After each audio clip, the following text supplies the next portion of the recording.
دوی د ښځو د حقوقو دعویداران عافیه صدیقي باندې شپږ اتیا کاله قید خیزولی.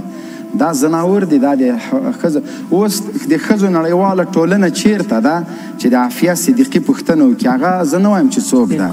اول خو یو مسلمانه ده، دویم ښځه ده، میرمن ده. امریکا د زهر وخوري چې د ښځو د حقوقو دعوه کوي. ملل متحد دلته دیموکراسي و، دلته جمهوریت و، د امریکا سفارت و، حقوق بشر، دا نرخزۍ سیما سمر دې تر اخره پورې. او هغه نه مخکې هم ښځو سره زیاتی شوی ده. هغه نه مخکې په کابل کې په خانه جنګي کې امریکایانو سلګونه ودونه بمبار کړي، ښځې په شهادت رسولي. زما مور یې په خوله باندې په امریکایانو په لغته وهلې، غاښونه یې پرې مات کړي. زما مور یوه ښځه ده. زما د میرمن 3 ورونه شهیدان کړي. زما میرمن ښځه ده. امریکایانو، جرمنیانو 2 افغان په قندوز کې په شهادت رسېدلي، یو فرانسویانو په تګاو کې په شهادت رسولی. نو دوی ودونه بمبار کړه. دوی د ښځو د حقوقو دعویداران عافیه صدیقي باندې شپږ اتیا کاله قید خیزولی. دا زناور دي، دا د ښځو. اوس د ښځو نړیواله ټولنه چیرته ده چې د عافیه صدیقي پوښتنه وکړي؟ هغه زه نه وایم چې څوک ده. اول خو یو مسلمانه ده، دویم ښځه ده، میرمن ده. امریکا د زهر وخوري چې د ښځو د حقوقو دعوه کوي. ملل متحد د زهر وخوري، د ملل متحد مشران د خودکشي وکړي چې یوه میرمن په داسې حالت کې دوی د ښځو د حقوق خبره کوي چې عافیه صدیقي یوه مسلمانه خور د دوی په زندان کې په نامعلوم سرنوشت کې پروت ده. هیڅ دوسیه، هیڅ مدافع وکیل، هیڅ شی نه لري او جرم یې معلوم نه ده په کوم جرم نیول شوی. که د طالب په جرم نیول شوی، طالب خو واکمن ده. ارګ ته راغله، امریکایانو ته یې ماته ورکړه. نو موږ دا وایو چې دوی د ښځو خبرې، ټول بشري سازمانونه د ښځو د حقوق خبر تر هغه پورې نه کوي تر هغو پورې چې عافیه صدیقي او د هغه په شان سلګونه نور فلسطیني خویندې په زندان کې وي. د ښځو حقوق امریکایان د یو اوزار په توګه کاروي. ښځه یوه مور، یوه خور، یوه لور، میرمن، د ژوند شریک میرمن دا ده. میرمن چې کوم حقوق په اسلامي جامعه کې لري، په نوره نړۍ کې نشته.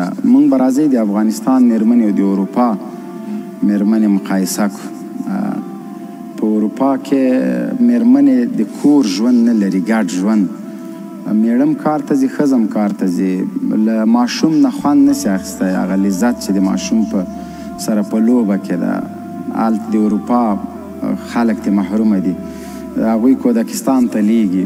میرمن نشي کولی اول خو چې د ژوند په چارو کې له سړي سره اوږه په اوږه کار وکړي، ځکه میرمن په فزیکي لحاظ کمزورې ده.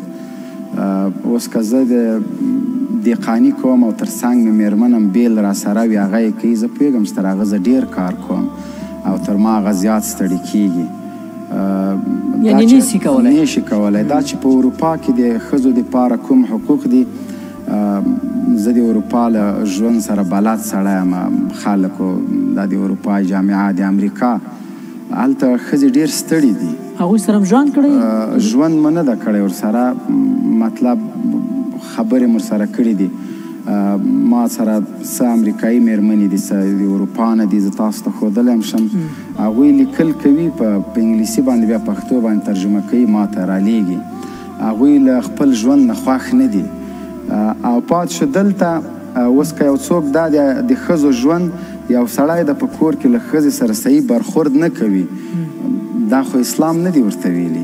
یو سړی د نه، اوس ښځې وایي چې په کابینه کې موږ نه یو جناب جان. په کابینه کې خو ښځې به راشي که نه، کیدای شي طالبان یو څه په نظر کې ورته ولري، خو مخکې له دې چې طالبان ښځې کابینې ته راوړي یا په دفترونو کار کې، دوی به یې فلټر کوي. تیر 20 کاله ډېر د ښځو د حقوق په نامه باندې دلته ډېر سپین سترګۍ شوي دي، خلک غلط شوي دي، ښځو حقوق پامال شوي دي. فرخنده د ارګ په 500 مترۍ کې په شهادت ورسېده، سنګسار شو. تر نن یې قاتلان نشته، آزاد ګرځي. همداسې د فوټبال طالبان باید نړۍ طالبانو سره تعامل کړی، طالب پیژني چې طالب فشار نه مني. طالب داسې یو څوک ده چې څومره ټکۍ هغومره مضبوطېږي. دغه 2 ورځې مخکې عمران خان وویل چې غرب به هېڅکله که دوی حقوقو ته احترام ونه کړي مرسله نه پېژني. عمران خان خو دا خبره به کړې نه وي، که کړې ما په تیر کې هم د عمران خان شمول هر څوک د افغانستان په چارو کې مداخله کوي، موږ ته حقوق ښیي، موږ ته حکومتداري کوي، دا مداخله ده د هر چا د پاکستان کې دا حق موږ چاته نه ورکوو. د موږ مشران په دې مسله کې ډېر حساسه دي.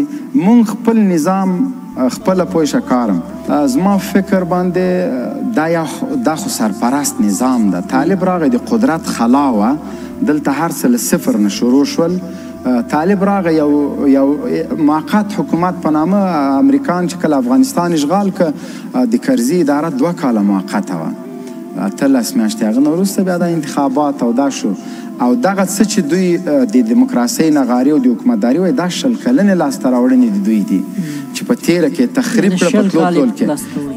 خو موږ دا وایو چې ادارې دفترونه وزارتونه هر څه جوړ شوي دي. دلته دا نظام له صفر نه بیرته دلته اردو یوه جعلي اردو وه.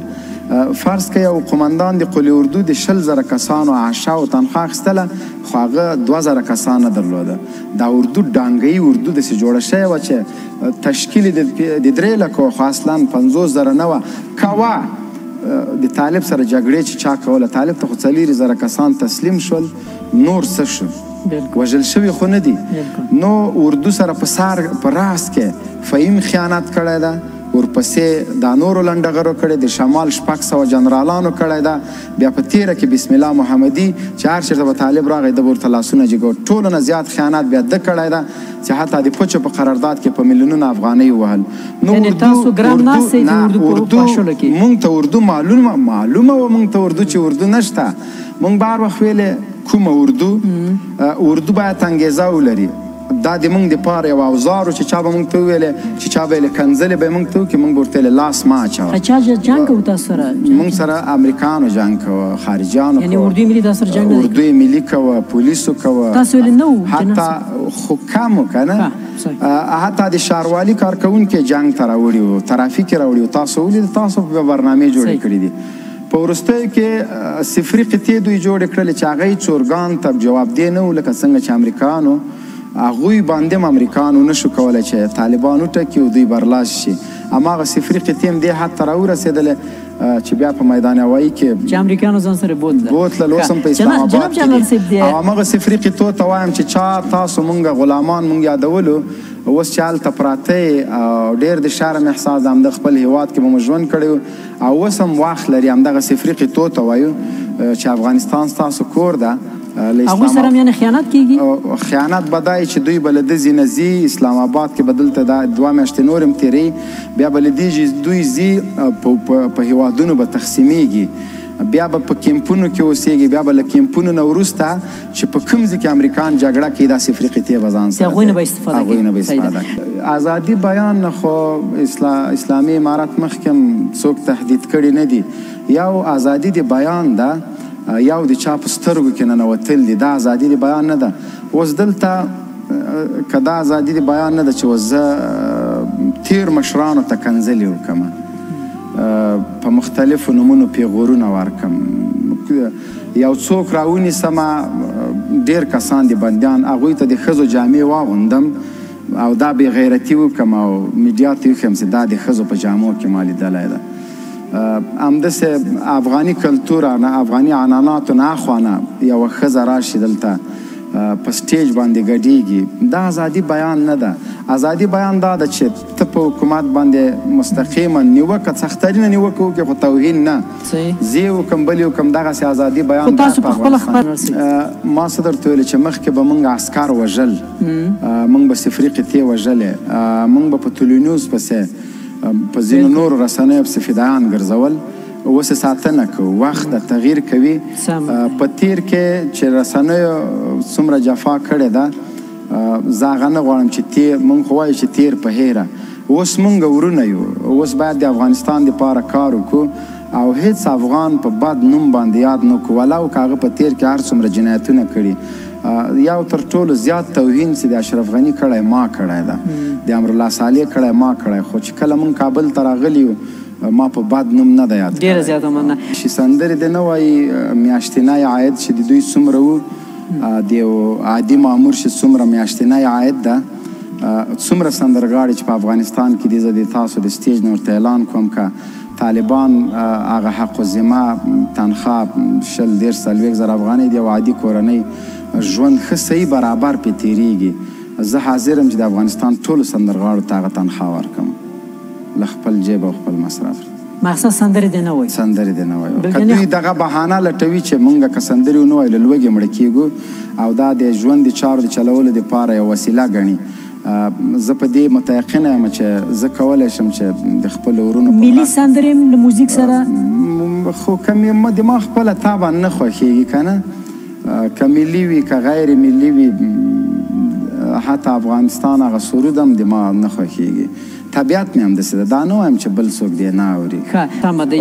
اشرف غني دې راسي، خپله مېرمن دې هم راوړي، خپل بچي دې هم راوړي، مېرمن به په ویزا باندې راځي. یعنې تاسو هېڅکله معامله له اشرف غني سره نه دی کړې، ځکه چې امریکایان هم هغو ته ویلي چې تاسو جګړه وکړئ، اشرف غني جګړه ونه کړه. امرالله صالح، بسم الله محمدي، هر څوک چې راځي اسلامي امارات به مني افغانستان ته به راځي. یعنې بیعت دې وکړي. او بیعت موږ نه ترې غواړو، د یو عادي افغان په څېر د ژوندو کې د اشرف غني په شمول باندې دلته لنډغریزم نور نه چلیږي. سمه دی. که اشرف غني یو کار کړی وای، زما په ان باندې اوس به د طالبانو په وخت کې هغه ولسمشر و. هغه یو کار دا و چې امریکانو څنګه له طالبانو سره تړون کړی و چې 15,000 بندیان دې خوشي سي، عملا اشرف غني 15,000 بندیان دا خوشي کړی وای، 10,000 نور خوشي کړی وای، 10,000 نور خوشي کړی. یعنې که هغه خوشي کړی اوس به ولسمشر پاتې و. ودرېږه نور بندونه راځي چې څنګه دا خوشي کړی وای، طالبانو ته ویلو راځئ الله مو راولئ، طالبانو د جګړې بهانه ختمېدله، خلک طالبانو سره نه. دویمه کې امریکانو چې څنګه اشرف غني پوه شوی چې امریکایان ځي له افغانستان نه او ما پرېږدي، د یو لاسلیک کړی وای چې په ضرب د 25 یا 13 ورځو کې د امریکایانو ووځي، کنې دلته به دا هېواد د دوی دپاره جهنم وي. قسم په خدای که اشرف غني له ارګ نه چا ایستلی وای، زه ورسره درېدلم. خدا ډېر بیا عقل سړی و، چانسونه له لاسه ورکړه، اوس د مسافر ګرځي. اتانور چې کله ته دغه یوه وفا موږ سره بعضو ګاونډیو وکړله، اتانور چې ته د ازبکستان او تاجکستان دروازې دوی په مخ وتړل شولې، 2 که 3 موټره یې پرېښوده. د سرحداتو د ګمرکاتو د مسؤل زه پېژنم، د هغې ادارې ما ته ویلې چې موټر اکثره چې موږ لاړو چالاندو، بعضې ځایو کې چې دوی په ډېر وارخطایي کې دا غوټې اخیستې وې، د ډالرو کاپۍ 10,000 روپۍ په دې لارو کې پراته وو. ځینو موټرو کې یعنې ډېرې پیسې وې وړلې، او هغه ما ته ویل چې په بعضې موټرو کې 1,00,000-2,00,000 ډالر تقریبا داسې د 100 نه زیات موټر په ده کې پاتې وو. او په دې لارو کې چې وایي موږ ورپسې ټولولم، نو د لزریز بنډلونه د سلګونانو نظامي جګړه خلکو ته ناممکنه ښکارېده چې طالبان به د ارګ تر دروازو راورسېږي. موږ به چې ویلې خلکو به لیوني بللو. همداسې زه وایم چې د نړۍ په اقتصاد کې به د افغانانو غوښنده برخه ټاکونکې برخه وي، او افغانان به ډېر زر له اقتصادي ستونزو نه انشاءالله ووځي، په دې شرط چې د غلا، کرپشن، رشوت او د دغه لعنتونو مخه ونیول شي، طالبان ادارې حساسې کړي، څار یې زیات شي، تر څو پورې د دوی په صفوفو کې هغه خلک چې تیر نظام خراب که مامورینو لوړ پلو ټیټ پلو د دې مخه ونیسي، انشاءالله زموږ اقتصاد به ډېره زیاته مننه. په آخر